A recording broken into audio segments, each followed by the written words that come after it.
तर मित्रांनो, तुम्ही सर्वांचं पुन्हा एकदा स्वागत आहे या नवीन ब्लॉगमध्ये. मित्रांनो, या व्हिडिओमध्ये आपण बहिरमची यात्रा फिरणार आहोत. जर तुम्ही विदर्भातले असाल तर तुम्हाला ही यात्रा नक्कीच माहीत असेल की बहिरमची जत्रा दरवर्षी डिसेंबर पासून तर फेब्रुवारी महिन्याच्या सुरुवातीपर्यंत राहते आणि ही यात्रा सर्वात जास्त वेळ राहणारी यात्रा म्हणून ओळखली जाते. तर मित्रांनो, आपण हा व्हिडिओ अमरावतीपासून चालू करणार आहोत आणि आपण जाणार आहोत वलगाव चांदूर बाजार रस्त्याने. तर मित्रांनो, तुम्ही सर्वांना माहीतच आहे की विदर्भामध्ये जानेवारी महिन्यामध्ये सकाळी चांगली थंडी असते आणि दुपारी तेवढीच कडक ऊन असते. म्हणून मित्रांनो, आपण थोडंसं सकाळी लवकर निघालो आणि दुपारी आपण तर फिरणार आहोत. तर मित्रांनो, तुम्ही व्हिडिओ पाहत राहा. तर मित्रांनो, मी पण इथं पहिल्यांदाच आलेला आहे आणि तुम्ही पाहू शकता की दुकानं इतकी मोठी मोठी आहे. म्हणजे ही यात्रा 2 महिने चालणार आहे, त्या हिशोबानं दुकानं पण खूप मोठी मोठी आहे. आणि मित्रांनो, इथं काही स्वस्त वगैरे भेटणार याची काही आशा करू नका, कारण की कसं आहे, हे पण लोक इथं कमवायला आलेले आहे आणि हे पण थोडेसे रेट वाढवूनच विकणार आहे सगळं काही. आणि मित्रांनो, जेव्हा पण आपण जत्रेत जातो ना, तेव्हा नाही का तिथचं विकत घेऊन खाण्यात जे मजा आहे ना, ते मजा कुठंच नाही आहे. तर मित्रांनो, आता थोडंसं समोर आल्यावर आपल्याला अशा पायऱ्या लागतात. या पायऱ्या चढत चढत समोर जावं लागतं. समोर आहे मंदिर. तर तुम्ही बघू शकता, समोर एक छोटंसं तिकडे दिसत आहे, ते मंदिर आहे. आपण तिकडे जाणार आहोत आणि आपण आता जिथून आलो ते आहे मागची साईड, बघू शकता तुम्ही. आणि चला मित्रांनो, आता आपण वरती जाऊया.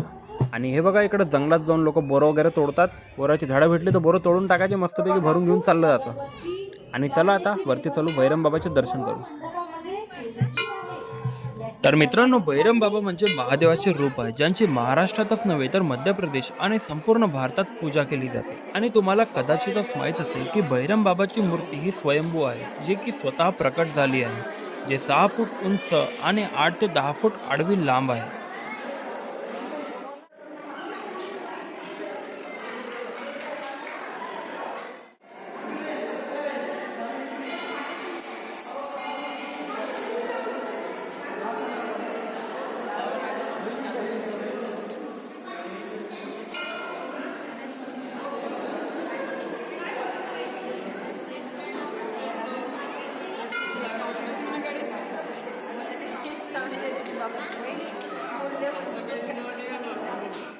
तर मित्रांनो, आपण आता भैरम बाबाचे दर्शन करून आपण इकडे आलो आहोत जत्रेमध्ये, जिकडे तुम्ही पाहू शकता की इकडे मटणाची थाली वगैरे याचे पोस्टर लागलेले आहे आणि इकडे झुला पण आहे, जो की झुला रात्री चालू होतो आणि आपण आलो आहोत दुपारी.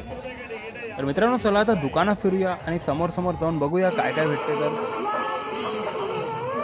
इकडे मित्रांनो बघू शकता तुम्ही की मस्तपैकी दुकान लागलेलं आहे, खाली दुकान आहे मस्तपैकी, आणि मोठे मोठे दुकानं पण लागलेले आहे, कुल्फीवाले, आईस्क्रीमवाले सगळेच आहे इथं. आणि आता आपण समोर जाणार आहे, जिकडे की म्हणजे चिकन मटन वगैरे जे नॉनव्हेज खाणारे असतात, तिकडे नॉनव्हेजवाले दुकान लागलेले आहे, हॉटेल लागलेले आहे. तर चला मित्रांनो, समोर जाऊया.